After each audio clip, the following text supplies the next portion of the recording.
The only thing I really knew about this movie before watching it today is that it starred Daniel Radcliffe and that he had horns. Yes, the movie is called Horns. And it's about a man who has horns.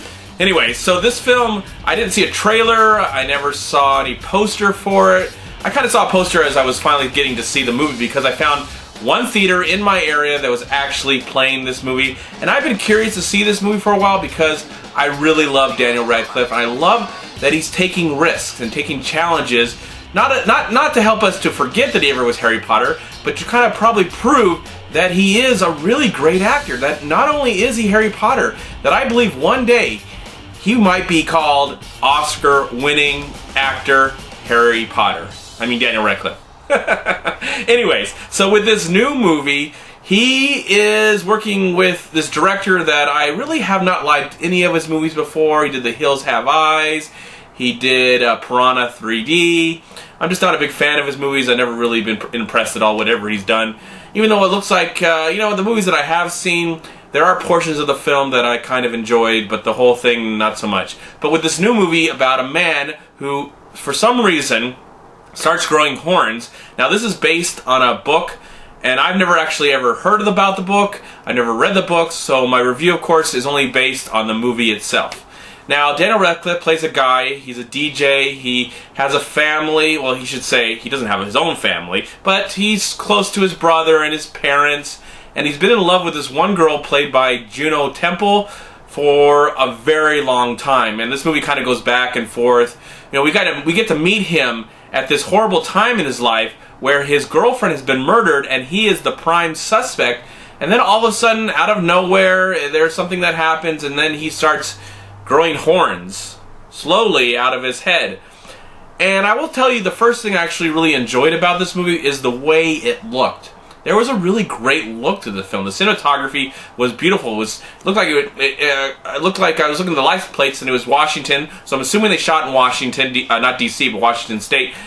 And I like the look of the mountains, the small little mountain town, and the really cool locations that were all over the place. Again, the movie just looked beautiful. All the colors and stuff going on. And Daniel Radcliffe, I think, is an exceptional actor. And I like the design of his horns and how they kept on growing, and that they looked like they were really there. It looked like someone had put on makeup. And that's what's so great. I'm really glad that this film had makeup. Yeah, there's some CGI in the film with some snakes and this final revelation that I won't get into that happens at the end. I want to explain it. But I really like the makeup in this film. And I noticed at the end it was done by Greg Nicotero and his collaborator. So, it's just... Yeah, I really like the look. But what I did not like about this movie is just how messy and unfocused it felt. It never felt like I believed that it was important that Daniel Radcliffe's character suddenly gets horns, and that his character can use these horns. Even though I liked the gimmick, I mean, what I'm trying to get at is that element where the horns coming out felt like a gimmick. It just felt like something that was attached to the script. This guy, whoever created this story, had a really great love murder mystery story, but decided to just throw in this supernatural element to it. I don't know why. I kind of would have enjoyed this movie more, maybe as a just down-to-earth thriller, murder mystery, love story going on with finding out who is the real killer, who really murdered. Is it Daniel Radcliffe's character, or is it somebody else who actually murdered his girlfriend? So I would have liked that more, but there is some element that I'm glad that the horns were a part of it. I will say this part that I felt worked the most in this film was the fact that every time he was around somebody and his horns were, every shot, the horns would be a little bigger and a little bigger, the person that he was kind of communicating with would suddenly give out their deep, dark secrets and their deep, dark passions and what they really want out in life that is not the good way, it's the evil way. And so maybe that was the only good reason that he actually was growing out these horns. Other than that, it felt like just something to do, something different to have. And to me, it didn't work entirely. Only in those scenes that it worked. And near the end of the film, the final act, it kind of becomes a horror movie. For a while, it just felt like this murder mystery with this love story that we go back and forth. We see them as kids and them growing up, and then get to see them as adults. And that was kind of intriguing, but when it got to the ending, it just turned into your regular typical horror story, and I just wasn't really that impressed. And it's sad to say that because I think the movie does look great, and I thought there was potential there, and I think the acting is fine. It just, I did not buy the ultimate story. I didn't really care about it. It didn't really move me in any way. It didn't scare me. Even though at the ending, when there's stuff that happens in the end, I don't want to explain. This movie is barely in the movie theaters, so I'm guessing that you probably can see it somehow streaming in some site. I don't know where. Maybe it's on demand. I give it a slight, very slight recommendation. I really can't give it a strong recommendation or even a recommendation at all. Maybe slightly.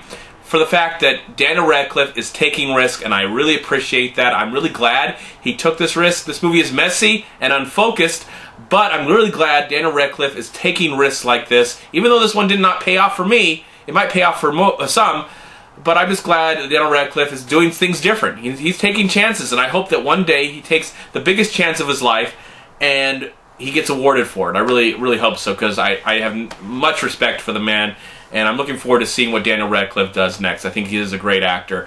This movie, again, a slight recommendation, kind of recommendation, because I liked some aspects of it, the way it looked, the design of the horns, that part of the story. So for that, I'm gonna give Horns I'm gonna give it 2.5 stars out of 4.